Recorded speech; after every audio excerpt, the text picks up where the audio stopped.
मुसलमान लोग क्या करते हैं कि जो लोग खत्म होते हैं जल में डूब के, उनको सिद्ध करते हैं और उनको फिर पीर योनि में ले आते हैं।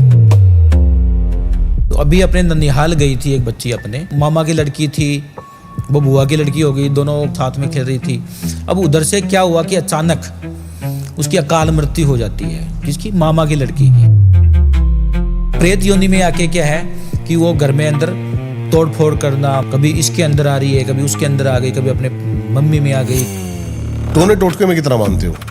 सर होता है, हाजिर है सो हर जगह प्रेम रूप अवतार। जैसे हमारे राजस्थान के अंदर भी एक भानगढ़ के नाम से जगह है, तो वहाँ पे आप जाओगे तो आप खुद एक महसूस करोगे कि कुछ चीजें हैं जो आपके साथ चल रही है। 3 रातें रह चुका हूँ मैं भानगढ़ में। नहीं तो ऐसा कुछ महसूस किया क्या आपने? नहीं, रियल में होता है। देखो, जैसे कई लोग कह देते हैं कि साक्षात मैंने माँ काली के दर्शन किए, उनकी इतनी बुझाई थी, पीछे चक्कर चल रहा था, हाथ में शंख था। माँ ऐसे डरावने रूप में नहीं आएंगी, माँ काली का एक सिंपल रूप दिखेगा। तो माँ को कोई ये कह दे कि, कोई भी साधक ये कह दे कि मैंने तो माँ का वो पीछे चक्कर चला, उन्होंने फिल्म देखी होगी मुझे लगता है। राम हरे राम, राम राम हरे हरे, कृष्णा हरे हरे, इनका तंत्र से क्या काम? सबसे बड़े तंत्र कौन है? सबसे बड़े तांत्रिक भगवान श्री कृष्ण है। उनसे बड़ा तो कोई तांत्रिक है ही नहीं है, जिसने पूरे विश्व को अपनी उंगली पे नचा दिया।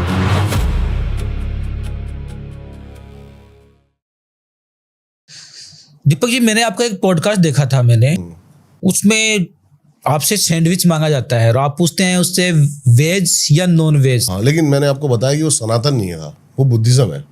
सर लेकिन भगवा का, देखिए हमारे सनातन में भगवा का बहुत बड़ा महत्व माना गया है। हमारे बड़े बड़े ऋषि मुनि तपस्वी ने भगवा का धारण किया है, और आज भी बहुत सारी ऐसी, नाम नहीं लेना चाहूंगा, बहुत सारे मतलब अपने सनातन धर्म में सन्यासी है, गुरु जीव है जो भगवा का बहुत ख्याल रखते हैं। और भगवा वस्त्र पहन के नॉनवेज खाना, क्या ये भावनाओं का फर्क है, भावनाओं का। जैसे कि आपकी भावना भगवे से जुड़ी हुई है, आपके लिए भगवा जो है एक भावना हो सकती है, एक लगाव, एक जुड़ाव, परमात्मा से मिलने का एक तरीका हो सकता है। लेकिन किसी के लिए भगवा सिर्फ एक रंग है। भगवा कलर के लोग जूते पहन के घूम रहे हैं सर, लेकिन मेरी नजर में गलत है, बिल्कुल गलत है। गलत तो भाव के ऊपर है सारा। क्योंकि आज अगर हम किसी देवताओं के सामने और उसको मांस का अगर हम मान लो उसको परोस रहे हैं, हमने लड्डू गोपाल में रखता हूँ घर के अंदर, और अगर मैं उनको दिखाता हूँ कि मैं उनको जी भोजन में मांस मदिरा दे रहा हूँ, तो क्या ये हिंदू धर्म का अपमान नहीं है? लेकिन दुर्गा सप्तशती में बलि प्रथा, हमारे माँ कामाख्या में बलि प्रथा, माँ तारापीठ पे बलि प्रथा। सर क्या आप बलि में कितना विश्वास करते हैं आप? मैं तो सर बिल्कुल विश्वास नहीं करता। सर कोई माँ अपने बच्चे की बलि मांग सकती है? मैं तो ये भी नहीं मानता कि अपना कोई शिवलिंग जल मांगता है। मेरे को तो ये भी नहीं लगता। मुझे तो ये भी नहीं लगता कि गणेश जी लड्डू मांगते हैं। मुझे तो ये भी नहीं लगता। वो तो भाव का भूखा है। भगवान भाव के भूखे हैं, भगवान तो भाव का भूखा है। गणेश जी लड्डू मांगते हैं, उनका पसंदीदा व्यंजन है। आपको खीर पसंद है, तो आप मेरे मेहमान बन के आए, मैंने आपको खीर परोसी है आपको प्रसन्न करने के लिए। तो गणेश जी को लड्डू पसंद है। भगवान शिव जो है वो पहाड़ों में रहते थे, हिमालय पे रहते थे, उनको जल पसंद था, जल चढ़ाते हैं, वो प्रसन्न होते हैं। एक लोटा जल सभी समस्याओं का हल। बिल्कुल सही है। लेकिन ये भगवा का अपमान मानता हूं मैं, भगवा का अपमान। और माँ, जहां तक बलि की बात है, मैं बलि में बिल्कुल विश्वास नहीं करता। तंत्र शास्त्र लेकिन अपने या कोई भी शिव पुराण, कोई 16 शास्त्र, 4 वेद, किसी में बलि का जिक्र नहीं है। बिल्कुल सही कह रहे हैं। लेकिन फिर भी बलि अपने यहाँ तामसिक, राजसिक, सात्विक तीनों चीजें चलती आई हैं। रमज राजपूतों में क्या होता था, एक क्षत्रिय राजपूत जब युद्ध करने जाता था तो वो कहते हैं जैसा खाए अन्न वैसा हो मन। बिल्कुल सही कह रहे हैं। अब मैंने भी उनको यही बताया, जो यहाँ मॉन्क बैठे थे ना, वो जी, जैसे उन्होंने सैंडविच मांगा तो मैंने यही बोला कि जैसा खाओगे ना वैसा होगा मन। तो वो युद्ध में जाने से पहले क्या कि वो मांस मदिरा का सेवन करके जाया करते थे, तो उनका उग्र स्वभाव करने के लिए अपने आप को, तब वो था। और वो माँ को भी, माँ काली को या अपने भी कुल की देवी होती थी, उनको भी वो बलि ऐसे लगाते थे कि उस तरह से उनके स्वभाव में उग्रपन आए। क्योंकि युद्ध में उग्र चाहिए, नम्रता तो वहां चलेगी नहीं ना, नम्र स्वभाव तो नहीं चलेगा वहां पे। आपने ये एक मेरे ख्याल से माला फेरने के लिए गौमुखी राम हरे राम, राम राम हरे हरे, कृष्णा हरे हरे, इनका तंत्र से क्या काम? राम ने तो कभी तंत्र करा ही नहीं। राम ने तो सबसे बड़े तंत्र कौन है? सबसे बड़े तांत्रिक भगवान श्री कृष्ण है। उनसे बड़ा तो कोई तांत्रिक है ही नहीं है, जिसने पूरे विश्व को अपनी उंगली पे नचा दिया। तो सबसे बड़े तांत्रिक तो वो है। और ये गौमुखी हम क्यों रखते हैं कि इसके अंदर माला, भोजन भजन खजाना नारी, 4 चीज पर्दे हितकारी। भोजन करते हैं छुपा के करना चाहिए, क्यों कि उस पर किसी की नजर ना लगे। भोजन भजन क्या है भगवान का, ऐसे हम करेंगे राम राम सबके सामने तो दिखावा हो गया है ना। अगर भगवान का नाम लेना दिल से लो, आत्मा से लो, तो माला के अंदर 108 मन के होते हैं, उसको हम उसकी में गौमुखी में डाल के माला पढ़ते हैं। हमें दिखावा नहीं करना है कि हम नाम जाप को सबसे उत्तम माना गया है। आज प्रेमानंद जी महाराज है नाम का, क्योंकि ये फोटो है जो आप देख रहे हो अपने घर में लगी हुई है माँ दुर्गा की, माँ काली का, क्या उनका ऐसा ही स्वरूप था? ये तो चित्रकार ने क्या है अपनी दिमाग का यूज करके तो बना दिया कि माँ जो है माँ दुर्गा अच्छी सी साड़ी पहना दी, अच्छे वो हार पहना दिए, गहने पहना दिए। तो क्या उस समय कोई ज्वेलर्स था क्या कोई? नहीं, सही बात। उन्होंने तो अपनी कल्पना एक अपने जाहिर की है। सही बात है, ये तो निराकार ब्रह्म को आकार दिया है। बिल्कुल आकार दिया, बाकी उनका तो कोई रूप आकार प्रकार है ही नहीं है, वो तो एक शक्ति है। तो आप तंत्र करते हैं? तंत्र मंत्र और यंत्र तीनों ही करते। बताइए आप इनके बारे में। देखिए, हम तंत्र मंत्र और यंत्र, ये एक ज्योतिष के एक प्रकार है। ज्योतिष के तंत्र भी बिल्कुल, तंत्र भी एक ज्योतिष से ही निकला हुआ है। ओके। तंत्र क्या है? हाँ जी। तंत्र एक वो ठोस क्रिया है जो ज्योतिष का एक पार्ट है। तंत्र जैसे आज हम एक सात्विक प्रक्रिया करते हैं, उसमें क्या कि रिजल्ट धीरे धीरे आते हैं। तंत्र से थोड़ा जल्दी आ जाते हैं। जैसे आज हम महाकाल की बात करते हैं भैरव जी का, तो वो भगवान शिव का उग्र रूप है। सही कह रहे हैं जी। तो वो तंत्र जुड़ा हुआ है। भगवान शिव सात्विक है, तो वहां पे अगर जिस समय हमें लगता है कि जी इंसान को बहुत जरूरी है और उनको तत्काल रिजल्ट देना हमें है, तो वहां पे तंत्र का यूज किया जाता है। मंत्र जाप जैसे हम करते हैं, नवग्रहों के मंत्र होते हैं, भगवान के मंत्र होते हैं, तो वो मंत्र जाप से भी हम उनका जो समाधान करते हैं। और यंत्र, जैसे आज नवग्रहों के यंत्र है, भगवान शिव का भी यंत्र है जो भोजपत्र के ऊपर बनाए जाते हैं, ताम्रपत्र पे बनाए जाते हैं, नवग्रहों के सबके यंत्र हैं। तो यंत्र जैसे गले में भी धारण करते हैं, कोई चांदी में पहनता है, कोई सोने में पहनता है। तो तंत्र मंत्र और यंत्र, ये तीनों से ही क्या है कि एक समाधान का एक तरीका है। अब किसी ने तंत्र अपना लिया, कोई मंत्र शक्ति से उपचार कर रहा है और कोई यंत्र से कर रहा है। कैसे कैसे केस आते हैं आपके पास अभी हाल ही में? बहुत सारे केस आते हैं मेरे। तो तंत्र के भी आते हैं, बताइए। मंत्र के भी आते हैं। अब मेरी उम्र 50 साल की हो चुकी है, तो तंत्र के भी आएंगे, मंत्र से भी आएंगे और यंत्र से भी। अब जहां हमें लगता है कि हाँ जी इनके ऊपर कोई शनि ग्रह भारी है को है, तो हम उनको यंत्र देते हैं, शनि यंत्र देते जी। तो शनि यंत्र क्या है? शनि यंत्र एक भोजपत्र के ऊपर बनाते हैं, जो हम क्या है कि अनार की कलम और केसर की स्याही से लिखते हैं। अष्टगंध की स्याही, अष्टगंध क्या है? गौलोचन है, अगर तगर है, काम्या सिंदूर है, ऐसे अष्टगंध की स्याही बनती है। अनार की कलम से भोजपत्र पे लिखते हैं, उसको सिद्ध करके जातक को देते हैं। उससे यंत्र से क्या है कि उनकी जो दशाएं हैं वो शांत हो जाती है। या जैसे महालक्ष्मी यंत्र है जो दिवाली की रात्रि को तैयार होता है, महालक्ष्मी यंत्र जी। महालक्ष्मी यंत्र है, कुबेर यंत्र है, तो बहुत सारे यंत्र बनते हैं। तो उस यंत्र से क्या है कि हम जातक को उनको, जैसे दिवाली की रात्रि को जो है अर्धरात्रि को सिंह लगन के अंदर कुबेर यंत्र की बनाया जाता है, लक्ष्मी यंत्र बनाया जाता है, धन लक्ष्मी यंत्र बनाया जाता है, श्री यंत्र बनाया जाता है। तो उस यंत्र को हम बना के एक शुभ मुहूर्त के अंदर, सिंह लगन के अंदर बनाते हैं उसको, और उनको जातक को हम अपने जातक को हम देते हैं, अपने जजमानों को देते हैं। तो वो अपने अलमारी में रखते हैं, तिजोरी में रखते हैं, अपने पर्स में रखते हैं। उससे क्या कि धन की वृद्धि होती है, क्योंकि शुभ मुहूर्त में बनाया हुआ यंत्र जो है वो काम कैसे करता है यंत्र? जैसे कि आपने किसी को यंत्र दिया और उसने अपने पर्स में रखा जी, क्या अपने आप ग्रह चाल ऐसी बनने लगती है कि उसको धन की प्राप्ति होने लगती है, काम धीरे धीरे बनने लगते हैं, कोई चमत्कार होता है? सर कई बार क्या होता है कि हमें कर्म कर रहे हैं, हम मेहनत भी कर रहे हैं, उसके बावजूद हमें फल नहीं मिल पा रहा है। अब कारण क्या होता है हमें नहीं मालूम होता है।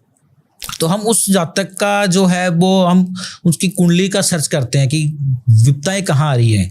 मेहनत में कोई कमी नहीं है, कर्म भी कर रहे हैं, पैसे भी उन्होंने अच्छे लगाए हुए हैं, उसके बावजूद क्या कि रिजल्ट नहीं मिल पा रहे हैं। तो उनको अगर दशा है या महादशा है या लक्ष्मी रुष्ट हो चुकी है या धन को बढ़ावा देने के लिए अगर हमें जरूरत पड़ती है कि हमें यंत्र से समाधान करना चाहिए, तो हम उनको यंत्र बना के देते हैं और अवश्य ही फिर उनके कारोबार में वृद्धि होने लग जाती है। व्यापार वृद्धि यंत्र बनाते हैं तो वो उससे क्या कि व्यापार में वृद्धि होने लग जाती है। मतलब ग्रह नक्षत्र ग्रह की चालें बदलने लग जाती है। बिल्कुल ऐसे काम होता है जी, बिल्कुल। भूत प्रेतों के केस आते हैं? बहुत सारे आते हैं, कोई वो बताइए, तंत्र में शामिल एक होता केस है। कोई बताइए आप कि आपके सामने अलीबा है। देखिए मेरे पास अभी हाल दिनों में एक केस आया था। एक बच्ची मतलब छुट्टियों के अंदर, जो अभी छुट्टियां पड़ी हुई है गर्मी हाँ जी, की, हाँ जी, हाँ जी। तो अभी अपने ननिहाल गई थी एक बच्ची अपने। तो उनका क्या है कि वो मामा की लड़की थी, वो बुआ की लड़की हो गई, दोनों मतलब बहुत अच्छा प्रेम प्यार था, दोनों बहनें हो गई, तो दोनों साथ में खेल रही थी। अब उधर से क्या हुआ कि अचानक उसकी अकाल मृत्यु हो जाती है, किसकी, मामा की लड़की की ठीक है। मृत्यु हो गई। जो बुआ की लड़की थी वो अपने घर पे आ गई। तो जो मामा की जो लड़की थी उनका क्या है कि उन्होंने कोई आत्मिक शांति नहीं की या कैसे भी है, तो वो क्या है कि प्रेत योनि में आ गई। और प्रेत योनि में आके क्या है कि वो घर में अंदर तोड़ फोड़ करना, मतलब बिस्तरे उथल रहे, रात को इंसान सो रहे हैं उनको जगा देना, कभी इसके अंदर आ रही है, कभी उसके अंदर आ गई, कभी अपने मम्मी में आ गई, कभी अपनी दादी में आ गई। तो घर वाले पूरा परेशान हो गए। बुआ की लड़की थी, वो उनके पास गई, वो उसके अंदर प्रवेश कर गई। अच्छा जी, वो शादीशुदा थी, जो बुआ की लड़की थी उससे मिलने लगी, वो उसमें प्रवेश कर गई। वो जब ससुराल में आई तो ससुराल में भी यही सब कुछ होने लग गया। अब जब वो मेरे पास आए तो मैंने उनसे पूछा कि तू कौन है, कहाँ से आई है। तब हमें हिस्ट्री का पता चला कि ये जो बच्ची अब अपने ननिहाल गई थी, ननिहाल में मामा की लड़की से इसका बहुत अच्छा अटैचमेंट था, मरने के बाद भी वो अटैचमेंट रहा, तो वो उसके साथ में आ गई। Okay okay okay. फिर हमने उनको क्या कि तंत्र साधनाओं से उनको उपचार किया। आज बच्ची बिल्कुल ठीक है, अपने ससुराल में है, बहुत खुश है, प्रसन्न है अपने। आपने सूअर के दांत का जिक्र किया था, ये जो आपने हाथ में पहना हुआ है क्या है? ये तो सूअर का दान नहीं है, ये तो भगवान शिव के हाथ में दो कड़े होते थे, एक मोहिनी कड़ा और एक वशमी कड़ा। वैसे ही ये शक्ति साधना जो मैंने तंत्र साधनाएं की हैं, हाँ। उस तंत्र साधनाओं का फल है ये। तो इसके अंदर जो मैंने तंत्र साधनाएं की हैं, ओके, तो उन साधनाओं का ये मान लीजिए कि फल है ये। कि क्या क्या साधना करी है आपने तंत्र में? कोई पिशाच सिद्ध करा है, प्रेत सिद्ध करा है, या फिर ब्रह्म शक्ति के साथ जुड़े हुए? प्रेत को सिद्ध करके किसी का बुरा नहीं करना है हमें। और प्रेत को सिद्ध कौन करता है? जिसको दुनिया का बुरा करना हो। हमें किसी का बुरा नहीं करना है, हमें तो उनका भला करना है। इसलिए मैंने महाकाल की साधना की हुई। महाकाल की साधना? जी बिल्कुल। माँ बगलामुखी की हुई है। और आज के टाइम पे जो जागृत शक्ति है वो क्या है? 3 ही शक्तियां जागृत है। भैरव, या तो महाकाल भैरव है, जो आज उज्जैन में आप जाओगे, आज भी साक्षात वो मदिरा का सेवन करते हैं और हजारों लीटर शराब चढ़ाई जाती है उनको। या माँ कामाख्या देवी, जैसे कि स्त्री महीना आती है, माँ आज भी उसी प्रकार महीना आते हैं। और जब वो महीना आते हैं तो वहाँ का जो जल है और सब लाल लाल लाल लाल होने लग जाता है। और जो वहाँ पे कपड़ा समय यूज किया जाता है, उस कपड़े को तंत्र क्रियाओं में यूज किया जाता है। और तीसरी बिल्कुल पर्व पे तीसरी सबसे बड़ी शक्ति जो है माँ बगलामुखी। माँ बगलामुखी, माँ शक्ति जो है 10 महाविद्याओं में से एक है माँ बगलामुखी। और माँ बगलामुखी क्या चीज है वो तो आप शायद जानते होंगे, उनकी गुप्त साधनाएं होती हैं। और 10 महाविद्याओं में से इकलौती एक ऐसी शक्ति है जो माँ तारा कह लो, माँ बगलामुखी कह लो, माँ काली कह लो, क्योंकि 3 नेत्र या तो भगवान शिव के हैं और या माँ काली के हैं। तो शक्तियां यही जागृत है। और 19 की हमने क्या कि मैंने साधना भक्ति करके और इस चीजों को इनको प्राप्त किया मैंने, और इसी से हम अपने भक्तों को जो है। सूअर के दांत का क्या महत्व है इसमें? मतलब सूअर का दांत, देखिए सूअर का दांत जो है वो तंत्र में उसका बहुत अच्छा वर्णन दिया गया है। और इसका जो वर्णन दिया गया है वो तंत्र के अंदर और रावण पुराण के अंदर, रावण संहिता हाँ। रावण संहिता और जो तंत्र संहिता है उसके अंदर इसका बहुत ही अच्छा वर्णन दिया गया है। सूअर का जो दांत है वो धन वृद्धि के लिए, वशीकरण के लिए उपयोग में किया जाता है और अपने आकर्षण शक्ति को बढ़ाने के लिए। आपके पास आते हैं भी क्या केस ऐसे वशीकरण कराने वाले? क्योंकि ये सबसे कॉमन केस है, वशीकरण करवा दो या वशीकरण हटवा दो। तो आते बहुत सारे हैं, लेकिन हम हर किसी का वशीकरण, बहुत लोग तो ऐसे से आते हैं कि वो फलानी पड़ोसन को वशीकरण करना है, तो हो सकता है भाभी को वशीकरण करना नहीं हो सकता। बिल्कुल भी नहीं हो सकता। मैं नहीं मानता इन चीजों को।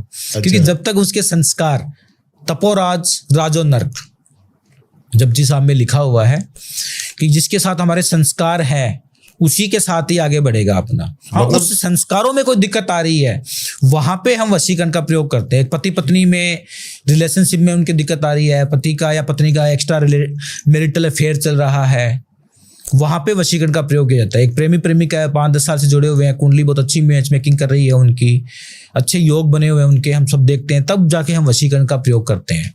तंत्र के अंदर 6 क्रियाएं होती हैं: वशीकरण, मोहिनी, सम्मोहन और स्तंभन, उच्चाटन और मारण। हाँ, ये तंत्र के 6 चंद्र के 6 षटक्रम है। जे षष्टक्रम है और इन्हीं से पूरा जो तंत्र है वो चलता है। तो सबसे पहले जैसे वशीकरण का आपने नाम लिया है, तो वशीकरण वहां पे प्रयोग होता है कि पति पत्नी में अनबन चल रही है या प्रेमी प्रेमिका में कोई दिक्कतें आ रही हैं, उनके संस्कार जुड़े हुए हैं, परंतु उनके बीच में कोई थर्ड पर्सन आ गया या कोई नेगेटिविटी आ गई है या कोई नकारात्मक ऊर्जा जो है उनके बीच में ऐसा है, या लड़ाई झगड़ा हो गया, कॉमन बात है। आजकल क्या है कि लव मैरिज टूट रही है, आपको पता ही है। कारण क्या है उसका? मुख्य कारण कई लोग कहते हैं किया कराया है, आसपास के जलने वाले, पड़ोसी, घर वाले किया कराया तो दीपक जी बदनाम हो चुका है। ये तो लोगों ने क्या कि इसको बहुत ज्यादा हवा दे दी है। कारण कभी कभी तो क्या 90% केसों में किया कराया ऐसे कुछ चीज होता ही नहीं है। कौन फ्री बैठा हमारे ऊपर कराने के लिए? अच्छा। करते हैं, अपने ही करते हैं। करते हैं। मैं मानता हूँ हाजिर है सो हर जगह प्रेम रूप अवतार, जिस चीज का नाम है वो चीजें हैं दुनिया के अंदर। करने वाले उच्चाटन भी कर देते हैं, पति पत्नी को अलग करने के लिए व्यापार बंधन भी कर देते हैं, ठीक है ना। बहुत सारे ऐसे काम कर देते हैं जिससे, लेकिन वो करते कौन है? वो अपने ही करते हैं। अपने ही करते हैं, दूसरों को किसको क्या मतलब? बिल्कुल सही कह रहे हैं आप, अपने ही करते हैं, दूसरे नहीं कर सकते। लेकिन जैसा आपने कहा कि 90% केसों में लगता है ऐसा है, देखिए उसके बहुत सारे कारण होते हैं। बताइए। कि एक तो जैसे आपसी सामंजस्य नहीं बैठ पाता है, तो वहां पे बैठ नहीं पा रहा है, ऑटोमेटिकली नहीं बैठ पा रहा है। तंत्र बिठा सकता है, लेकिन हाँ, उसमें तंत्र का हम प्रयोग करके उनको बिठा सकते हैं। और तंत्र की भी जरूरत नहीं है, उसको तो हम सात्विक पूजा करके भी बिठा सकते हैं, मंत्र शक्ति से भी बिठा सकते हैं, यंत्र शक्ति से भी बिठा सकते हैं। उनके कोई बीच में कोई है तो वो ग्रह बाधा का यंत्र बनता है। अच्छा। या मंत्र के द्वारा भी हम मंत्रों के जो वैदिक अनुष्ठान होते हैं उसके द्वारा भी बिठा देते हैं। जहाँ पे तंत्र कहाँ पे यूज होता है? तंत्र तो एक अंतिम साधना है, अंतिम प्रयोग है। समझ गया। जहाँ पे सारे सात्विक या मंत्र या यंत्र खत्म हो जाते हैं, उनसे कोई नहीं हमें सफलता मिल रही है, तब हम तंत्र के ऊपर चलते हैं, तब तंत्र साधना से उपाय करते। उससे पहले नहीं। उससे पहले तो डायरेक्ट का कोई मतलब नहीं। आपने एक और जिक्र किया, भैरव की भी आप बात कर रहे थे कि जागृत शक्ति है, फिर आप बात कर रहे थे माँ कामाख्या की, माँ काली की, लेकिन इनकी भी जब हम भैरव की बातें करते हैं तो इसमें 52 भैरव आते हैं अलग अलग तरीके के। माँ काली की बात करते हैं तो इसमें अलग अलग योगनियाँ आती हैं, 64 योगनियाँ। इनके बारे में क्या आपका? देखिए 52 भैरव और 64 योगनियाँ, पहले तो हम ये जानते हैं कि है क्या। भैरव जी के भगवान शिव का जो उग्र रूप है वो भैरव है, वो भैरव है। और भैरव जी के जो है वो 52 रुद्र अवतार है। और ये जो रुद्र अवतार जो भैरव जी को क्यों प्रकट किया गया, जैसे मैंने आपको बताया कि जहाँ पे सात्विक क्रिया काम नहीं आती है वहां पे हमें तंत्र का प्रयोग करना पड़ता है। तो भगवान शिव सात्विक चलते हैं, तो उन दैत्य शक्तियों को रोकने के लिए भैरव जी का जो है वो क्या, और भैरव जी के अलग अलग रूप बनाए गए। जैसे बटक भैरव है, बटुक भैरव, छोटा स्वरूप, हाँ। शमशान भैरव है, हाँ। वहां पे क्रियाएं करके भैरव जी का रूप दिया गया, ठीक है। तो ऐसे पाताल भैरव है, तो ऐसे भैरव जी के 52 रुद्र अवतार बनाए गए। और योगिनियां क्या है? जो माँ काली है, गण है उनके, गण कह सकते हैं, बिल्कुल गण कह सकते हैं। और योगनियां क्या है? जो माँ काली है, जो आदि शक्ति है, उनका स्वरूप है योगनियां। और योगनियां जो है वो पूरे ब्रह्मांड की जो नकारात्मक ऊर्जा है उसको कंट्रोल करती हैं। तो उनके 64 स्वरूप होते हैं। तो 52 भैरव और 64 योगनियां, 116 रूप हो गए। 16 रूप हो, जी बिल्कुल। और आज हम जैसे कि शमशान भैरव की पूजा शमशान घाट में होती है, उनकी साधना शमशान घाट में होती है, ठीक है। और जो बटक भैरव है उनकी साधना जो है वो शमशान घाट में होती है। महाकाल की जो साधना होती है वो मंदिर में होती है, ठीक है ना। तो ऐसे सभी स्वरूपों के अलग अलग स्थान पे, किसी की निर्जन स्थान पे होती है। ऐसे योगनियों को भी सिद्ध किया जाता है। योगनी जो 64 योगनी है उनको भी सिद्ध किया जाता है। मैंने सुना है कि जब कोई, हम कहते हैं माँ काली की शक्ति, तो माँ काली खुद नहीं आती, उनकी योगनियां ही आती हैं। बिल्कुल योगनियां ही आती, तो योगनी को ही सिद्ध करा जाता है, योगनियों को ही सिद्ध किया जाता है। उसमें भैरव जी के 52 स्वरूपों को, क्योंकि शमशान घाट के अंदर शिव का वास है और भैरव जी क्या है, वहां के द्वारपाल है। तो भैरव जी के वहां पे 52 रुद्र अवतार जो है वो भ्रमण करते हैं, और उनके पीछे माँ काली की जो स्वरूप है, जो 64 योगिनियां है, वो उनके पीछे भ्रमण करती हैं। अब किसको अगर साधना करनी है भैरव जी की तो शमशान घाट में करेगा। वो किसी को अगर अब भैरव जी को तंत्र साधना करके और शक्ति प्राप्त करनी है लोक भलाई के लिए या तंत्र को काटने के लिए, तो 52 भैरव के करेगा। अगर हमें लगता है कि यहाँ पे 64 योगिनी है, कोई इंसान विदेश में बैठा हुआ है और उसका हमें सॉल्यूशन करना है, जैसे अभी मैंने जिक्र किया किसी के अंदर प्रेतवादा आ गई है, किसी ने कुछ कर दिया है या किसी ने कुछ खिला दिया है, तो क्या हम अमेरिका थोड़ी जा सकते हैं? तो हम उनकी फोटो के द्वारा या उनके नाम, जाति, गोत्र, एड्रेस लिखते हैं, उनके द्वारा हम योगिनियों को छोड़ते हैं। फिर ठीक है, तो वो योगिनियों के द्वारा फिर अपना क्या है कार्य सिद्ध होता है। योगिनी ये काम करते हैं, योगिनियां ये काम करती है। प्रोसेस है कोई इनको बुलाने का तरीका, मंत्र उच्चारण है, तंत्र है, कैसे इनका आह्वान किया जाएगा? 52 भैरव या 64 योगिनी? देखिए 52 भैरव को बुलाने का मंत्र और तंत्र दोनों ही है। साधक, जिस साधक को ये 52 भैरव की तंत्र शक्तियां प्राप्त करनी है, उनको शमशान घाट में जाके और उसको क्या कि भैरव साधना करनी पड़ती है। और उस भैरव साधना के द्वारा क्या है कि भैरव जी का एक ऐसा उग्र रूप सामने आता है, जो साधक डर गया वो ये शक्तियां प्राप्त नहीं कर सकता है, लेकिन जिसके अंदर पूरा कॉन्फिडेंस है, वो डटा हुआ है और अपनी साधनाएं लगातार चल रही हैं, तो फिर भैरव जी का एक उग्र रूप उनके सामने आता है और उससे क्या है कि साधक को जो है वो तंत्र शक्तियां प्राप्त होती हैं।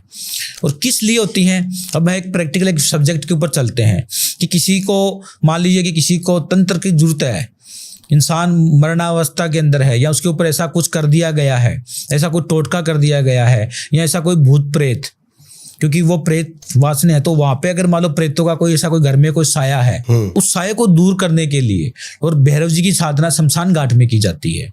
और वहां पे भैरव जी के अलग अलग 52 रुद्र अवतार पैदा करके और फिर उन शक्तियों का प्रयोग किया जाता है। उसमें अगर कोई भूतों का है, कोई किया कराया है, कोई प्रेत बाधा है, कोई चौराहे का है या कोई आत्मा है, उस चीजों का जो है वो ये शक्तियों से हम उसका सॉल्यूशन कर सकते हैं। बिल्कुल सही कह रहे हैं। टोने टोटके में कितना मानते हो? सर होता है, हाजिर है सो हर जगह प्रेम रूप अवतार। जिस चीज का नाम है सब चीजें हैं। आज भगवान है ना, तो आपने देखा है ना मैंने देखा है, लेकिन अगर हम मंदिर में जाएंगे वहां पे पॉजिटिव एनर्जी महसूस होती है। और आप किसी ऐसे निर्जन स्थान पे जाएंगे जहाँ पे कोई सुनसान घर है जो काफी दिनों से बंद पड़ा हुआ है, जिसपे आपने सुना है कि यहाँ पे कोई साया वगैरह रहता है। जैसे हमारे राजस्थान के अंदर भी एक महानगढ़ नाम से एक जगह है, भानगढ़, हाँ भानगढ़ के नाम से जगह है। तो वहां पे आप जाओगे तो आप खुद एक महसूस करोगे कि कुछ चीजें हैं जो आपके साथ चल रही हैं, लेकिन जाना उसके साथ आपको रात्रि को है, तो वो वहां पे क्या कि नेगेटिव एनर्जी वहां पे महसूस होती है। मैं वैसे बताऊं आपको, 3 रातें रह चुका हूं मैं भानगढ़ में। अच्छा, पूरी रातें नहीं महसूस हुआ आपको? कहते ना जैसे भाव वैसी। उस समय मैं मानता ही नहीं था इन सब चीजों को, जिस समय की ये बातें हैं। आज मानता हूँ। अच्छा, गए थे क्या आप? हाँ, तो महसूस नहीं हुआ आपको? मैंने तो 3 रातें वहां पर रुककर पूरी वीडियो बनाई हुई है। 5 मिलियन व्यूज हैं उस पे रात को। हाँ, नहीं तो ऐसा कुछ महसूस किया क्या आपने? नहीं, मेरे को उस समय महसूस नहीं हुआ कुछ भी। नहीं, रियल में होता है, देखो रियल में होता है। आप पर कभी अटैक हुआ है इन सब चीजों का? बहुत बार हुआ है। अगर हम किसी साधक के लिए बहुत सारी चीजें हैं, जैसे अभी मेरे पास एक केस आया था, हाँ, जिसके ऊपर जल जोगनियों का वास था। बताइए। जल जोगनियां क्या होती है? बताइए। 6 प्रकार होते हैं इनके। जल जोगनी जो पानी में रहने वाली। हाँ, जल जोगनी, जैसे जल का नाम लिया आपने, बहुत अच्छा पकड़ लिया। तो जो तंत्र क्रियाएं करते हैं किसी का बुरा करने के लिए, वो जल के किनारे क्या है, इसका जल जोगनियों का है, वो सिद्ध करते हैं जल जोगनियों को। जल जोगनियां कितने प्रकार की होती हैं? 6 तरह की होती है, जिसमें दुर्गटा, विकटा, घोरा, कपाला, यक्षिणी और यक्षी, ये 6 प्रकार की जल जोगनियां होती हैं। कोई तंत्र साधना के द्वारा क्या उनको सिद्ध कर लेता है। जल जोगनियां कौन होती हैं? जो जल के अंदर डूब के खत्म हो जाते हैं, उनकी आत्मा भ्रमण कर रही होती है। जो औरतें जल के अंदर खत्म हो जाती हैं, तो वो जल जोगनियों का स्वरूप, उनकी आत्मा भटकती है। उनकी जो अतृप्त आत्मा है उनको जी। तो तांत्रिक लोग क्या करते हैं, गौरी लोग क्या करते हैं कि उनको अपनी तंत्र साधनाओं के द्वारा उनको सिद्ध कर लेते हैं। और वो क्या है, तो ऐसे ही मेरे पास एक केस आया था। बताइए। कि किसी के ऊपर क्या है कि वो 3 पीढ़ियों से जल जोगनियों का वास था उनके ऊपर। पहले उनके जो दादाजी थे वो उनका पूरा जो जीवन था वो जल जोगनियाँ वहाँ पे कोई वो पहले हम उनके पास्ट में गए तो देखा कि ये जल जोगनियाँ जो है वो उनके ऊपर अटैक कर रही हैं। तो उनका जो पूरा जीवन था वो वैसे पूरी निर्धनता के अंदर निकल गया। घर में लड़ाई झगड़ा क्लेश अकाल मृत्यु सब निकल गई। एक ही संतान हुई, 3 भाई थे, एक संतान की हुई, उसका वंश चल रहा था, 2 वैसे खत्म हो गए। उनके फिर आगे 3 संतानें हुई और बहुत मुश्किल से हुई, 3 तो खत्म हो गए। उन्होंने कोई छोटे कोई उपचार किए, फिर उनके 3 संतान हुई। तो तीनों संतान की जो 2 लड़कियां थी, 1 लड़का था जो रियल है जो समझ गया। तो वो भी वैसे ही गलत रास्ते पे चलने लगे। तीनों की शादी हुई, तीनों लड़कियां जो है, दोनों जो लड़कियां हैं वो ससुराल में दुखी हैं। एक का पति खत्म हो गया, जो लड़का था उसकी शादी हुई, उसकी बीवी अपने मायके बैठी है, दोनों को लड़ाई झगड़ा। अब उनकी तीसरी जो पीढ़ी चल रही है, उनके जो बच्चे छोटे छोटे हैं उनके ऊपर ही वही जल जोगनियों का वास। तो वो भी परेशान हो रहे हैं आगे सके, पढ़ाई में उनका ध्यान नहीं है, मारपीट करना, घर में निर्धनता, व्यापार करने के बाद घाटे पे घाटा लग रहा है, पूरी उन्होंने जमीन बेच दी, अपना सब कुछ कर दिया। जब वो जब तक हमारे पास आए भटकते हुए तो हमने देखा कि कहाँ से है। तो मेरी कहा था कि मैं जड़ तक पहुंचता हूँ चीजों के। तो मैं जड़ तक गया तो मैंने उनकी 3 पीढ़ियों से मैंने कहा कि आपके ऊपर 3 पीढ़ियों से जल जोगनियों का वास है। ये आपको पता कैसे लगता है, दृष्टि से कैसे, क्या है इसका? नहीं, जो मैंने जो साधनाएं की हुई है, अच्छा, उससे हम क्या कि पूरा तह तक जाते हैं, एक गहराई तक जाते हैं। तो जब हम पूरी गहराई में गए अपनी साधनाओं के द्वारा तो मैंने देखा कि ये तो 3 पीढ़ियों से चल रहा है। फिर मैंने उनको बताया कि आपके यहाँ पे आपके जो दादाजी थे उनके 3 भाई थे, लेकिन तीनों में से 2 के संतान ही नहीं हुई। एक के फिर आपके पिताजी हुए, उनके 1 ही हुए, उनके अभी आपके भी जो भाई थे उससे पहले 3 मृत्यु हुई थी जी, बिल्कुल हुई थी। उसके बाद 3 संतानें बड़ी मुश्किल से हुई। तीनों आप गलत रास्ते, जैसे मैं बता नहीं सकता ऑनलाइन, लेकिन क्या है वो भी गलत रास्ते अपनाने, उन्होंने कुंवारेपन में गलत रास्ता अपना लिया। समझ गया, ठीक है ना। शादी हुई, एक का पति खत्म हो गया और एक जो अपने ससुराल में दुखी, आज विदेश है लेकिन दुखी है। लड़का जो है, लड़के की शादी हुई, उनकी जो बीवी है वो मायके में है। तो ये केस मेरे पास, मैंने देखा उनको, देखा तो 3 पीढ़ियों का केस था। जल जोग ने उनके साथ पीढ़ी दर पीढ़ी चल रही थी और मगर अब ये आगे पीढ़ी, चौथी पीढ़ी उसको भी परेशान करेंगे आपको। तो उन जल जोगनियों को हमने देखा, उसको हमने फिर कंट्रोल किया।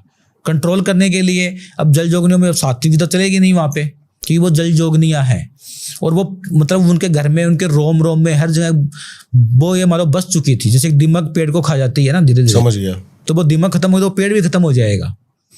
तो वैसे अगर हम इनको छेड़ेंगे तो वो आपको खत्म कर डालेगी। अच्छा, तो फिर मैंने क्या कि तंत्र साधनाएं की, और एक शक्ति है सबसे बड़ी शक्ति जो हमने क्या है कि जब ये क्रियाएं की तो मैंने क्या है कि माँ बगलामुखी की साधना की, महाकाल की साधना की। तो मुझे रास्ता मिला कि एक सबसे बड़ी शक्ति है, उससे जातक को नुकसान नहीं होगा। और वो शक्ति कौन है?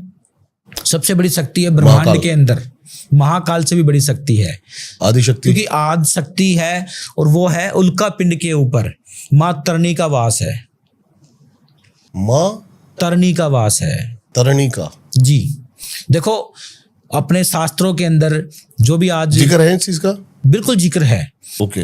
तो जैसे माँ काली का जो उत्पत्ति हुई थी वो रक्त बीज के नाश के लिए हुआ था। तो अलग अलग देवताओं का जो उत्पत्ति हुई है, उन्होंने अपने भगवान ने अपने अंशों को भेजा है, तो अलग अलग राक्षसों का नाश करने के लिए भेजा था। तो वैसे ही माँ तरणी का मुझे रास्ता मिला, तो हमने माँ तरणी की साधना की और उससे चीज़ों से जो है जल जोगन से उनका छुटकारा दिलाया गया। तो आगे आने वाली पीढ़ी जो है उनकी विनाश कर, जो हो चुका उसका तो मैं नहीं कर सकता, लेकिन आगे आने वाली पीढ़ी जो है वो परेशान नहीं होगी उनकी। अब उसका सॉल्यूशन हो चुका है, समाधान हो चुका है? बिल्कुल बिल्कुल हो चुका है जी। महाकाल भैरव माँ आदिशक्ति कृपा से आज बिल्कुल वो ठीक है, लेकिन हमें दिक्कत थी कि अगर इसको हम कंट्रोल करेंगे तो कहीं अटैक कर देगी, या तो मेरे ऊपर करेगी या जातक के ऊपर करेगी। हुआ अटैक, और अटैक हुआ। जैसे हमने उन चीजों को कंट्रोल करना शुरू किया, तो जो एक तो विदेश में बैठी है स्पेन के अंदर, उनको डर महसूस हो रहा है। अच्छा। वो रात को सो रही है, उसको कभी वो बेड से उठ रही है, उसको मतलब उसी सांसें ऊपर नीचे हो रही हैं, कभी सांस बंद हो रहा है, कभी उनको डरावने सपने हैं, उनको मतलब छेड़ा जा रहा है। जो यहाँ पे इंडिया में है वो बच्ची के साथ क्या है कि उसकी भावनाएं गलत जा रही हैं, अदर पर्सन की तरफ उनकी भावनाएं दौड़ रही हैं कि ये गलत काम करें तो फिर मेरे को निकलना ना पड़े यहाँ से। तो उसकी ध्यान किसी और तरफ जा रहा है। जो लड़का है वो शराब पे शराब पी रहा है, तो वो शक्तियां निकलना नहीं चाह रही थी। वैसे आपको लगता नहीं कि सनातन में भटकाव है काफी ज्यादा?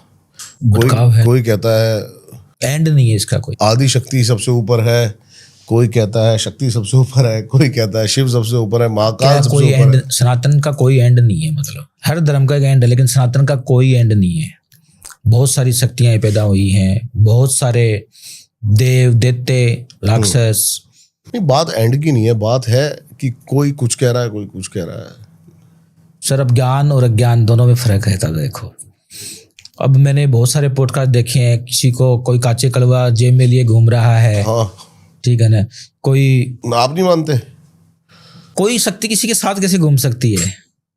आप मानते हो कोई शक्ति किसी के साथ घूमती है? नहीं सर, मैं तो अभी अपना राय रख ही नहीं सकता इस कुर्सी पर बैठकर, क्योंकि मैं तो न्यूट्रल होकर सुनता हूँ सबकी बातें। नहीं, न्यूट्रल होके सुनते हैं वो ठीक है, लेकिन कई तो जेब में लिए घूमते हैं काचे कलवों को, ठीक है ना, कई भूत प्रेतों को, कोई जिन जिनायत को अपने पास में लेके घूम रहे हैं। मैं नहीं मानता इन चीजों को। हाँ, सिद्ध कर सकते हैं हम महाकाल को सिद्ध कर सकते हैं। शक्तियाँ हम जो है उनकी जो है वो शक्ति किसी को प्राप्त नहीं होती है, वैसे उनकी दया दृष्टि है, ठीक है, वो हो गई, हमें प्राप्त हो गई, हमने उनको सिद्ध कर लिया। तो हम उनसे क्या किया, अब अगर हमें किसी के लिए काम करना है तो उनके लिए फिर वो ये थोड़ा ना कि हमने यहाँ से यूं हाथ किया और एक लाइट निकली हाथ से, जैसे फिल्मों में देखते हैं, और वो उनके ऊपर पड़ी और वो ठीक हो गए। अगर ऐसी शक्तियाँ उन्होंने सिद्ध की तो फिर तो ऐसा होना चाहिए ना।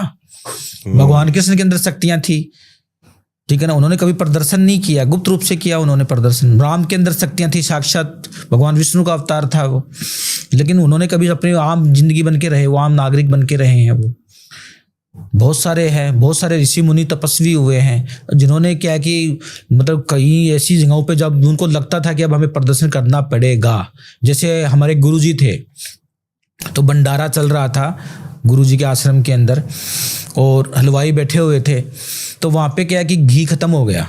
हलवाई ने कहा जी घी इमरजेंसी में लेके आओ, क्योंकि कढ़ाई का एक नियम होता है, अगर हमने कढ़ाई चढ़ाई हुई है और वो अगर कढ़ाई उतर गई ना तो फिर जो घी पे चढ़ा हुआ तो वो खराब हो जाएगा वो। तो कढ़ाई में घी था, उन्होंने कहा जी 2 पिप्पे घी के चाहिए और बहुत जरूरी चाहिए अभी। तो बोले आपने पहले क्यों नहीं लिखा? बोले जी भूल गए। तो अब बोले जी 2 पिप्पे तो जाएंगे, तो अब जंगल में बैठे हैं और चूरू से लेके आना पड़ेगा, राजस्थान में चूरू है, चूरू से लेके आने पड़ेंगे जो कम से कम 30 किलोमीटर है, जाने आने में आधा घंटा है, तो घी खत्म हो जाएगा। तो गुरुजी ने कहा कि ये काम करो आप, ये 2 पिप्पे जो है ना, ये 2 गड़े मटके उठाओ और इसमें कढ़ाई में डालो, आप पानी के भरे हुए 2 मटके। उन्होंने उसमें डाले, वो घी बन गया। बोलो अब जाओगी आराम से ले आओ। जब वो घी आया तो उन मटकों के अंदर डाला गया, वो पानी बन गया। तो गुरुजन जो हमारे थे वो जब लगता था उनको कि अब जरूरत है तब करते थे। एक हमारे बहुत बड़े महात्मा जी हुए हैं, उनको क्या कि भांग पीने का बहुत शौक था उनको। तो उन्होंने क्या कि भांग का एक मतलब वो गाड़ी में भांग आई हुई थी, पुलिस वालों ने रेड मार दी कि सर आपके भांग आई हुई है, क्योंकि आपको पता जो भी शक्तियाँ आई हैं धरती के ऊपर, उनके पीछे चाहे वो साईं बाबा आए हैं, रामचंद्र जी आए हैं, तो उनके मतलब जो होते हैं पीछे लगने वाले, जलने वाले, वो भी उनके साथ साथ आए हैं है ना। तो उनके भी गुरुजी के भी जो थे वो उनकी काट करने वाले बहुत थे कि बोलो सर इनके गाड़ी आई है और भांग आई है। पुलिस ने रेड मार दी, गुरुजी आपको अरेस्ट करने आए। बोले क्यों जी? बोलो आपकी गाड़ी में भांग आई है। बोले जी ये गाड़ी रीचेक कर लो। जब वो गाड़ी चेक की तो उसके अंदर गाय का चारा निकला, कुछ नहीं निकला। जब वो गए तो साधक हैरान रह गए कि बोलो ये क्या हुआ, भांग आई थी गुरुजी, ये चारा कैसे बन गया? बोलो अरे गौर से देखो उसमें भांग ही है, देखो ना आप। देखा तो उसमें भांग ही थी। तो ये उन्होंने जब लगा उनको, हमारे गुरुजन है, हमारे साधु सनातन धर्म में अपने ऋषि मुनि तपस्वी साधक, तंत्र साधनाओं में भी अब बड़े बड़े तंत्र तांत्रिक अघोरी बहुत पैदा हुए हैं और बड़ी बड़ी साधनाएं करके उन्होंने शक्तियों को प्राप्त किया है और जन कल्याण का भला किया है, उद्धार किया है उन्होंने। लेकिन उन्होंने जग कल्याण के लिए किया है, किसी को परेशान करने के लिए कभी नहीं किया। आजकल तो हम देख रहे हैं कोई किसी के ऊपर वशीकरण कर रहा है, कोई काचे कलवे जेब में लेके घूम रहा है, कोई प्रेतों को अपने साथ में लेके घूम रहा है। तो मैं सभी ये सब भटकाव है, दुनिया को अंधविश्वास में लेके जा रहे हैं। हमें अंधविश्वास से निकालना चाहिए या उनको धकेलना चाहिए? तो आस्था और अंधविश्वास दोनों में फर्क होता है। आस्था है, आस्था रखनी चाहिए, लेकिन हम अंधविश्वास की तरफ नहीं ले जाना चाहिए। भगवान हमारी आस्था है, न कि हमारा अंधविश्वास है। जल दैत्य पीर के बारे में आपने कुछ बताया था, जल दैत्य पीर, ये केस आया था कोई आपके पास? बिल्कुल, जल दैत्य पीर जो है वो जल के अंदर ही पैदा होते हैं। मुसलमान लोग क्या करते हैं कि जो जल के पास पानी के किनारे जो लोग खत्म होते हैं जल में डूब के, उनको सिद्ध करते हैं और उनको फिर पीर योनि में ले आते हैं। तो जल देते पीर का जो है साया किसी के ऊपर आ जाता है। जैसे आपको मैंने बताया कि इनके मुसलमानों के अंदर क्या कि जैसे जिन है, जिनायत है, सहनसा है, सिफली जो है आम करते हैं, ठीक है ना, सही कह रहे हैं। तो वैसे ही जिन जिनायत सहनसा होते हैं, उनमें से एक ताकतवर जो ताकत होती है वो होती है जल देते पीर, जो जल के अंदर जिसका जो है वास होता है। तो उसकी आत्मा को क्या कि कंट्रोल में किया जाता है और कंट्रोल में करके फिर उनको क्या छोड़ा जाता है। उन चीजों को क्या है कि जब तक वो कंट्रोल ना हो तो वो पूरे परिवार का विनाश कर देते, विनाश कर सकते हैं। बिल्कुल सही कह रहे हैं। और ऐसा मेरे पास केस आया भी था मेरे पास जलदित्ते पीर का, कि किसी बच्चे के ऊपर क्या है कि जलदित्ते पीर का साया था। एक ही बच्चा था, करोड़पति फैमिली थी, तो उनके ऊपर क्या कि जलदित्ते पीर का साया छोड़ दिया गया। उनके कुछ दुश्मनों ने विनाश खत्म करने के लिए, और वो जलदित्ते पीर का साया छोड़ दिया गया। बच्चा जब गया तो बेकी बेकी बातें करना, सबका मतलब मुसलमानी कलमा पढ़ना, कुरान के पारे पढ़ना, ऐसे सब कुछ चीज़ें जो था एक हिंदू फैमिली से हैं, और उनको उस चीज़ों में मतलब पूरा से मंत्र नहीं आते थे पूरे फैमिली को, और वो एक कुरान के पारे पढ़ रहा है, कलमा पढ़ रहा है। तो ऐसे उनको भास होगी क्या चीज़ है। फिर धीरे धीरे क्या है कि बच्चा जो है उसकी स्थिति बद से बदतर होने लग गई। खुद बच्चे की मतलब 15-20 साल का बच्चा था, 21 साल का। तो वो बच्चा क्या कि मतलब अपने आप में खोया खोया रहना, कमरे में बैठे बैठे कभी नमाज पढ़ रहा है, कभी वो मतलब बेकी बातें कर रहा है, मुसलमानी नाम बोल रहा है। तो जब वो केस हमारे पास आया तो मैंने देखा कि जलदित्ते पीर का साया है, और जलदित्ते पीर का साया ये बहुत जल्दी पीछा नहीं छोड़ेगा आपका, ये पूरे परिवार को विनाश कर डालेगा ये। तो तब हमने अपनी साधनाओं के द्वारा क्या है कि जलदित्ते पीर का हमने कंट्रोल किया, और कंट्रोल करने के बाद जब वो साया उनके घर से गया तो आज उसके बाद ठीक है। महाकाल से क्या प्रार्थना करते हो, कैसे कनेक्शन साधते हो, क्या भाव होते हैं? मैं डिटेल में जानना चाहता हूँ एक साधक की मनोवृत्ति, कि एक साधक अपने मन में अपने इष्ट प्रभु से कैसे। देखिए, महाकाल तो भगवान शिव जो है वो कहते हैं एक माई जगत ब्याई तीन चेले परवान, एक संसारी एक भंडारी एक लागे दीवान, एक संसारी एक भंडारी एक लागे दीवान। तो माँ कौन है? आदि शक्ति। आदि शक्ति कौन है? माँ काली। और तीन चेले कौन है? ब्रह्मा विष्णु और महेश। ब्रह्मा जी सृष्टि रचना करने वाले हैं, सिर्फ उन्होंने रचना की है। विष्णु जी पालना करने वाले हैं, और मोक्ष देने वाले भगवान शिव हैं। और भगवान शिव के ये रुद्र अवतार हैं भैरव जी, महाकाल। तो उनकी साधना करने के लिए पहले तो उनको आत्मा को परमात्मा से कनेक्शन जोड़ना पड़ता है उनका। ये नहीं कि हमने मन, अभी जैसे हमारी शुरू में बात हुई, आपने कहा कि निराकार ब्रह्म है, मन आकार दे देता है, तो ये सब भी एक ही है या फिर? देखो, शक्ति एक, ज्योत सर्वव्यापक, ज्योत एक ही है। उसको हम ये मान लो कि दीपक बोल देते हैं, मुसलमानों को चिराग बोल देते हैं, और जो अपने जो पंजाबी लोग हैं वो उसको जोत बोल देते हैं। तो एक जोत तो एक ही है, और जो क्रिश्चियन है वो कैंडल्स जलाते हैं, तो है तो वो जोत ही ना, अग्नि तो अग्नि है, नाम उसके अलग अलग दे दिए गए। तो परमात्मा तो एक ही है। अब उसको चाहे आप राम कहो या रहीम कहो या अल्लाह कहो। तो भगवान शिव तो निरंकार है, विष पीने वाले हैं, खुद विष पी के दूसरों को जीवन दान देने वाले हैं। तो उनसे जुड़ने के लिए हमें पहले तो अपनी आत्मा को, अपने को, उसको मन को पवित्र करना होता है, और फिर उनसे ये मान लो कि हमें उनसे कनेक्शन जोड़ने होते हैं।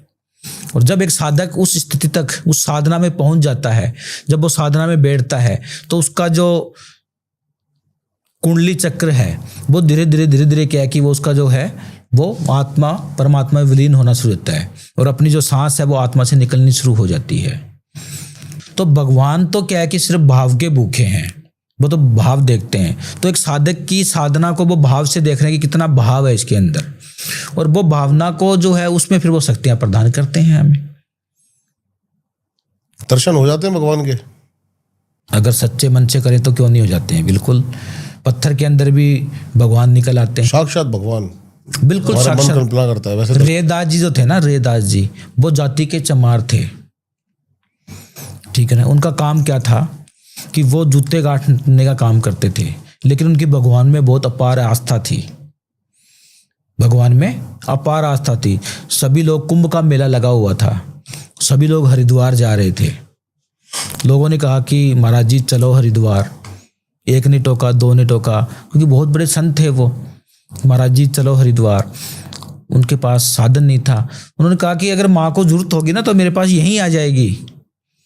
तो आपके जैसे बैठे हुए थे, हाँ, मतलब ऐसा बाल की खाल निकालने के लिए, बातों को काटने के लिए, तो सब कुछ वो था कि महाराज जी ये चूड़ी है, मेरी घरवाली की चूड़ी है, उन्होंने दान दी है, तो ये आप ये माता को दे देना आप ही है, और मैं भी यहीं बैठता हूँ आपके पास।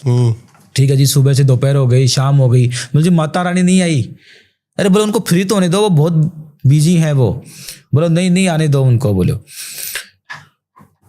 जब अति हो गई कि भी हाँ ये साधक, रेदास जी ने देखा कि ये साधक जो है ये तो आज बैठा ही रहेगा, ये भी जिद पे अड़ गया है, तो वो जो जूता गाड़ने वाले क्या, वो पानी का एक वो साथ में रखते हैं, उससे वो पानी लेके वो जूतों को मारते हैं। उसमें पानी था, तो उसमें से माँ गंगा जी प्रकट हुए, उनके दोनों हाथ निकले, रेदास जी ने उनको वो चूड़ियां दी, हाथ अंदर चले गए। साधक देख के वहीं पे बेहोश। सच्ची घटना है ये। तो अगर आत्मा सच्ची है तो भगवान स्वयं चल के आएंगे, क्योंकि भगत से ही भगवान है, भगवान से भगत नहीं हुए हैं। पत्थर को पुजाने वाले हम हैं, साधक है उनको पुजाने वाले। तो आज तक जो भी हुए हैं वो भगत से ही भगवान हुए हैं, न कि भगवान से कभी भगत बना है। भगत से ही भगवान बने, हम पुजाने वाले हम हैं। तो आत्मा सच्ची होनी चाहिए, साधना पक्की होनी चाहिए, मजबूत होनी चाहिए, हिम्मत होनी चाहिए इंसान के अंदर, तो वो भगवान को भी पा सकते हैं।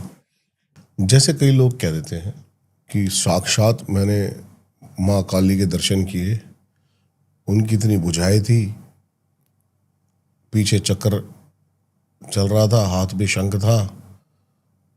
ये दर्शन हो सकते हैं? ये दर्शनों की बात कर रहा हूं मैं। सर देखो ऐसा है कि माँ काली का रुद्र अवतार है, और माँ जो आप जो वर्णन कर रहे हैं ना, ये माँ का जब रूप था जब उन्होंने रक्त बीज को नाश किया था। रक्त बीज नाम का एक राक्षस था, उससे उसको खत्म करने के लिए क्या कि माँ ने ये रुद्र रूप धारण किया था, जो जिसके हाथ में, माँ के हाथ में खप्पर था।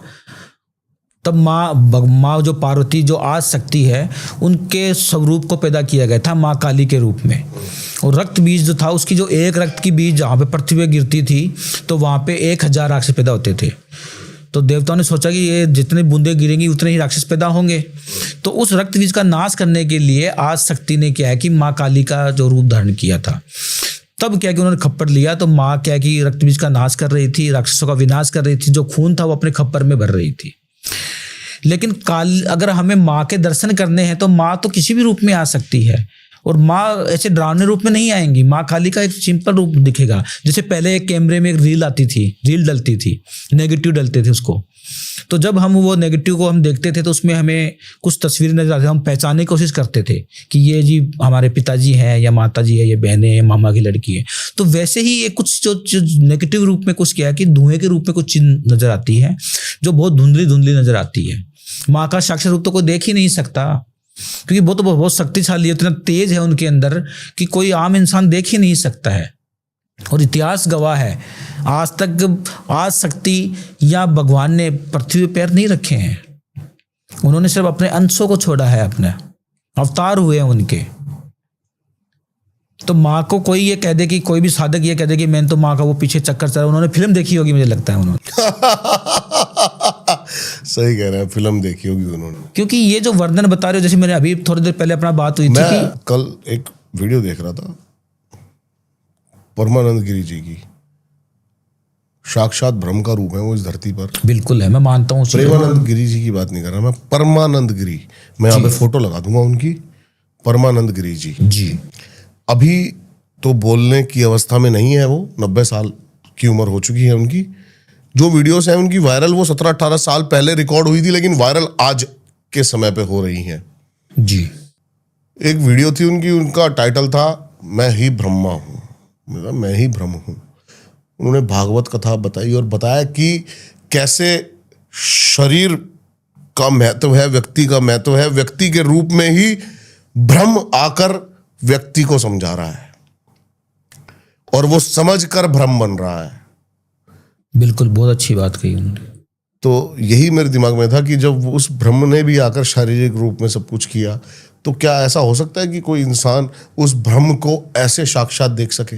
नहीं देख सकते हैं, वो टीवी फिल्मों में दिखाते हैं कि जी एक शक्ति प्रकट हुई, उसके पीछे एक चक्कर घूम रहा है, लाइटें यूं आके पीछे से जल रही हैं, उन्होंने बहुत सुंदर सुंदर कपड़े पहने हुए हैं, तो वो फिल्मों में दिखाते हैं। वो तो हमें दिखाना है उनको, रियल में उनका कोई स्वरूप नहीं होता है। माँ का कोई स्वरूप नहीं है। माँ काली है, वो काली है, कलर से काली है क्योंकि उनका रुद्र अवतार दिखाया गया है।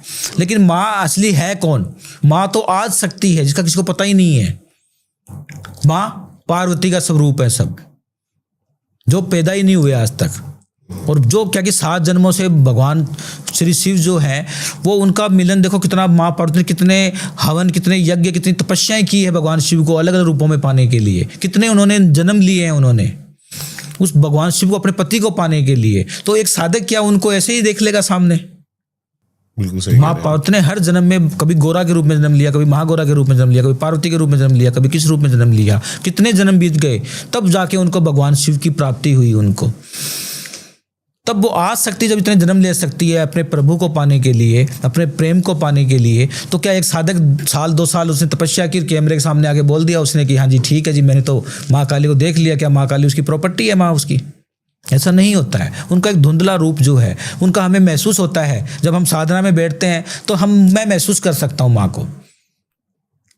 कोई भी साधक अगर उसके साथ कोई, अगर मान लीजिए कोई आत्मा है या कोई परमात्मा है या कोई देव शक्ति उसके साथ है, तो मैं उसको बता सकता हूँ कि आपके साथ कोई देव शक्ति है। और बहुत सारे ऐसे इंसान, ऐसे साधक मेरे पास आए हैं, उनसे मिला हूँ जिनके पास देव शक्तियाँ हैं, लेकिन वो किसी को प्रचार नहीं करते हैं उनके साथ। हम देख के बता सकते हैं उनको कि कोई ना कोई देव शक्ति आपके साथ है, लेकिन फिर भी वो नहीं बोलते हैं कि मेरे साथ कौन सी शक्ति चल रही है। बिल्कुल सही कह रहे हैं। बहुत सारे ऐसे साधक हैं जिनको साधना से कोई मतलब ही नहीं है, क्योंकि भगवान तो भाव के भूखे हैं। भगवान शिव तो ये मान लो कि एक लोटा जल चढ़ाने से किसी को प्राप्त हो जाते हैं, और जो कोई गालियां निकालता है भगवान को, उनको भी प्राप्त हो जाते हैं। एक जो भेंट चढ़ाने वाला होता है ना, जो गवैया जिसको बोलते हैं, वो रोज भगवान शिव के मंदिर, एक निरंजन स्थान पे भगवान शिव का मंदिर था, वो रोज उनको गाली निकालता था जाके। एक दिन वो नहीं आया, बीमार पड़ गया, तो भगवान स्वयं उसके घर पहुंच गए। अरे भाई तू आज क्यों नहीं आया? रोज गाली निकालता था, आज मैंने सोचा भी वो साधक क्यों नहीं आया? वो पक्का है नियम का, क्योंकि वो पक्का था। वो चाहे आंधी आए, तूफान आए, बारिश आए, उसको तो अपनी बकरे लेके जाना पड़ता था। और वो रोज भगवान को गालियां निकालता, कोसता था भगवान को, ये है तू, वो है, ये है तू, पत्थर का है तू, ये है वो है। जब 5-10 साल से चलता रहा, एक दिन वो नहीं आया, बीमार पड़ गया, तो भगवान उनके घर पहुंच गए। कि भी रोज एक साथ था, उसका नियम पक्का था। मुझे याद तो कर रहा है ना वो। तो भगवान तो ऐसे हैं कि वो तो भाव के भूखे हैं। वो तो भगवान भाव के भूखे हैं। बिल्कुल सही कह रहे हैं आप। तो भगवान को साक्षात रूप तो उनका इतनी उनमें तेज है, इतने उनके अंदर शक्तियां हैं, उनका तेज कोई बर्दाश्त ही नहीं कर सकता। और माँ काली है, महाकाल भैरव है, बटक भैरव है, माँ बगलामुखी है। ये इतना तेज है इनके अंदर कि हम साधक हो, चाहे बड़े से बड़ा कोई तांत्रिक हो, अघोरी हो, उनको साक्षात उनको देख ही नहीं सकते, खुली आंखों देख ही नहीं सकते, अंधा हो जाएगा इंसान। क्या बात है। संभोग वशीकरण की बात करी थी आपने। बिल्कुल संभोग वशीकरण होता है। और हम इस बात को आगे बढ़ाएं उससे पहले मैं ये कह रहा हूँ कि मैंने बहुत सारे, मतलब आजकल मैं पॉडकास्ट देख रहा हूँ, संभोग वशीकरण। तो मुझे खुद को एक हंसी आती है कि संभोग वशीकरण का मतलब क्या समझा रहे हैं दुनिया को ये। संभोग वशीकरण होता क्या है? अगर मान लीजिए कि किसी जातक ने अगर किसी स्त्री के साथ संभोग कर लिया, किसी स्त्री ने जातक के साथ कर लिया, तो जब उस अवस्था में पहुंच गए, क्योंकि संभोग क्या है? शारीरिक संबंध जो है वो एक प्रेम का एक अंतिम क्रियाएं हैं जिससे 2 शरीर एक हो जाते हैं। अपने हिंदू समाज में उसको सुहागरात भी बोलते हैं कि वो उस दिन उसका सुहाग, उसने अपना तन मन सब कुछ उसको सौंप दिया। एक दूसरे को अपना शरीर सौंप देते हैं, अपना सब कुछ सौंप देते हैं, और तब वो जाके पति पत्नी बन जाते हैं। तो जब उनका संभोग ही हो गया, संबंधी बन गए उनके, तो फिर उसको वशीकरण की या संभोग वशीकरण कहाँ रह गया? संभोग वशीकरण क्या क्रिया है अपने शास्त्र के अनुसार कि कोई पति पत्नी है, उनके बीच में कोई थर्ड पर्सन आ गया, या पति का जो एक्स्ट्रा मैरिटल अफेयर चल रहा है, या पत्नी का एक्स्ट्रा मैरिटल अफेयर चल रहा है, तो पत्नी क्या करती है? जब समय संभोग होता है तो डिस्चार्ज जब होता है तो पति का डिस्चार्ज ले, और उस डिस्चार्ज से क्या है कि अपने भोजपत्र के ऊपर जो है वो उसके ऊपर उस डिस्चार्ज से उसका नाम लिखे, पति का नाम लिखे, उस यंत्र को सिद्ध करें। सिद्ध करने के बाद क्या है कि अपने जहाँ पे वो सोते हैं पति पत्नी, उस गद्दे के नीचे रखें। उससे क्या होगा कि पति का जो झुकाव है, अट्रैक्शन है, जो उसकी जो मतलब एक जो शारीरिक इच्छाएं हैं, उसकी जो उत्तेजना है, वो अपनी पत्नी की तरफ ही रहेगी। ठीक है ना। और पति को क्या करना चाहिए, जब अगर पति चल सकता तो स्त्री भी जा सकती है। तो अगर पत्नी एक्स्ट्रा मैरिटल अफेयर में है तो पति जो है वो संभोग के बाद स्त्री का जो डिस्चार्ज होता है, उससे क्या कि अपने बाएं हाथ की अनामिका उंगली से उसका डिस्चार्ज लें और उसके बाएं तलवे में लगा दे। एक मंत्र है जो मैं आपको ऑन कैमरा नहीं बताना चाहूंगा, तो उसको सिद्ध करके वो अपने बाएं तलवे में स्त्री के लगाए तो स्त्री क्या कि फिर उस पुरुष का अपने पति की आदी हो जाएगी वो। और ये क्रिया जो है वो हम जो है वो जैसे प्रेमी प्रेमिका है, उनका लंबा रिलेशनशिप चल रहा है, उसमें भी अपना सकते हैं। उसमें भी अपना, पहले हम मैच मेकिंग करके, पति पत्नी तो मैच मेकिंग करने की जरूरत ही नहीं है। तो ये संभोग वशीकरण का वर्णन यहाँ पे दिया गया है। अब जी मैंने एक पॉडकास्ट देखा थोड़े दिन पहले, संभोग वशीकरण है। संभोग वशीकरण के जरिए ये होता है संभोग वशीकरण। जब संभोग ही हो गया, जब वो एक उस अवस्था में पहुंच चुके हैं, तो फिर उनको वशीकरण की जरूरत कहाँ पड़ रही है। आपको ये तो है नहीं कि फिर तो हम बलात्कार को बढ़ावा दे रहे हैं, फिर तो हम ऐसे तो है नहीं कि जबरदस्ती पकड़ के उसका संभोग कर लिया जी। तो संभोग वशीकरण जो क्रियाएं हैं, क्रियाओं के अनुसार तंत्र के अंदर इसका वर्णन दिया गया है, जो मैंने आपको बताया उसके अनुसार संभोग वशीकरण करे। बिल्कुल सही कह रहे हैं। मुझे ये जानना साथ ही साथ, आपने ज्योतिष विद्या को बताया था कि ज्योतिष विद्या से तंत्र निकला है, लेकिन कई तांत्रिक कहते हैं कि ज्योतिष जो है वो एक बहुत छोटा सा एक स्केल है, तंत्र जो है वो बहुत बड़ा एक समुद्र है। सर देखिए, थोड़ा उल्टा बोल गए आप। ज्योतिष एक समंदर है। आज तक कोई भी ज्योतिषाचार्य है या कोई जो है ज्योतिष की गहराई को आज तक कोई नहीं नाप पाया, क्योंकि कुंडली के जो 12 जो आप जो भाव देख रहे हैं ना, वो 12 भावों में 12 लाख चीजें छुपी हुई हैं। कोई उस कुंडली को देख के आपका भूत भविष्य और वर्तमान सब कुछ बता सकता है। कोई आपके पूर्व जन्म को ही बता सकता है। उन भावों को देखे, उन ग्रहों की चाल से आपका आगा पीछे सब कुछ बता सकता है। आपने अच्छाई क्या की, बुराई क्या की, तो वो तो अथाह समुद्र है। कोई अपने आप को परफेक्ट नहीं। तंत्र क्या है? तंत्र ज्योतिष से निकला हुआ है। जैसे तंत्र की उत्पत्ति कैसे हुई, जो मैंने आपको बताया कि जब राक्षसों ने जो देवलोक के ऊपर, स्वर्गलोक के ऊपर कब्जा करना शुरू कर दिया, तब वो तंत्र शक्तियां थी। जैसे वो ऋषि मुनि तपस्वी हवन करते थे तो उसमें वो मांस मदिरा डाल देते थे। समझ गया। तब क्या है कि उस शक्तियों से लड़ने के लिए क्या कि महाकाल भैरव की उत्पत्ति हुई, माँ 10 विद्याएं जो है उनकी उत्पत्ति हुई। ठीक है ना। माँ जो पार्वती जी जो है, जो क्या कि वो हवन में गई, उनके जहाँ जहाँ उनके अंग गिरे वहाँ 10 महाविद्याओं का जन्म हुआ। तो उन शक्तियों से लड़ने के, वैसे ज्योतिष में से तंत्र निकला हुआ है, क्योंकि ज्योतिष एक सात्विक क्रिया है, वो धीरे धीरे चलती है।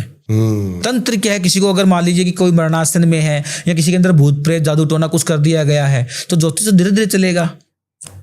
हम ज्योतिष विद्या से क्या कर सकते हैं कि किसी के अंदर भूत प्रेत है तो हम क्या करेंगे, हाँ जी ये हवन करेंगे, घर में जाके हवन कर दिया, नारायण बलि से आत्मा को शांति दिला दी। लेकिन वो स्लो है, तंत्र की बहुत स्लो है, थोड़ा सा उसमें टाइम लगता है, लेकिन काम उससे भी होता है। ठीक है। लेकिन जहां हमें लगता है कि इसको 2 दिन में बहुत पुरानी चीजें यार ये तो खत्म करने के मनासन के अंदर है इंसान और ये चीजें घर कर चुकी है, तो हमें जाके क्या कि महाकाल भैरव, बटक भैरव, माँ बगलामुखी साधना, माँ कामाख्या साधना या माँ तरणी साधना, इसका तब जाके हम जहाँ पे हमें जरूरत होती है, किस शक्ति की हमें कहाँ जरूरत है, तब हम उनको उपयोग करते हैं। तो तंत्र निकला हुआ इसी से अंदर है, ज्योतिष से निकला हुआ। ज्योतिष से निकला हुआ आपके कहने में है।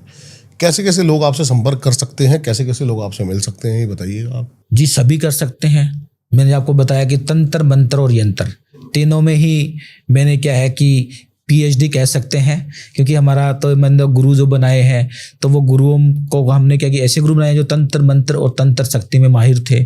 तो मैं तो क्या है कि जैसे किसी ने कोई जादू टोना कर दिया, भूत प्रेत का साया है किसी के ऊपर, कोई मुसलमानी कोई जिन जिनाए सहनसा है, या कोई जल दत्ते पीर का वास है, जल जोगनिया है, किसी भी प्रकार से जातक अगर परेशान है तो मिल सकता है। और उनके लिए जो भी रेमेडीज होगी, जो भी उनके उपाय होंगे, उनके करने वाले होंगे, या जो भी उचित जो उपाय होगा, जो उचित जो मार्गदर्शन उनको देंगे हम।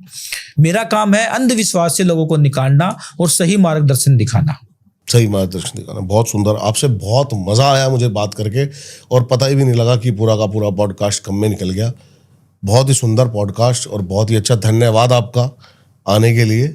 जी बिल्कुल, आपने काफ़ी समय से याद करे थे तो आज मौका मिला आपसे पॉडकास्ट करने का, तो बिल्कुल जरूर किया हमने। बिल्कुल जी। आई होप ये पॉडकास्ट जितने प्यार से हमने बनाया है उतना ही प्यार से आपको भी समझ में आया हो। हो सकता है बहुत सारी बातें रह गई हों, लेकिन इतनी बातें भी आपके लिए काफ़ी हैं जिससे आपकी समस्याओं का समाधान हो सके। इनकी सारी डिटेल्स आपको मिल जाएंगी डिस्क्रिप्शन में, ज़रूर जाके इनसे कनेक्ट करें। मिलता हूं आपसे किसी और पॉडकास्ट में। Like, share and subscribe mandatory है। क्या बेस्ट पार्ट था इस पॉडकास्ट का, ज़रूर हमें कमेंट करके बताएं। नमस्कार।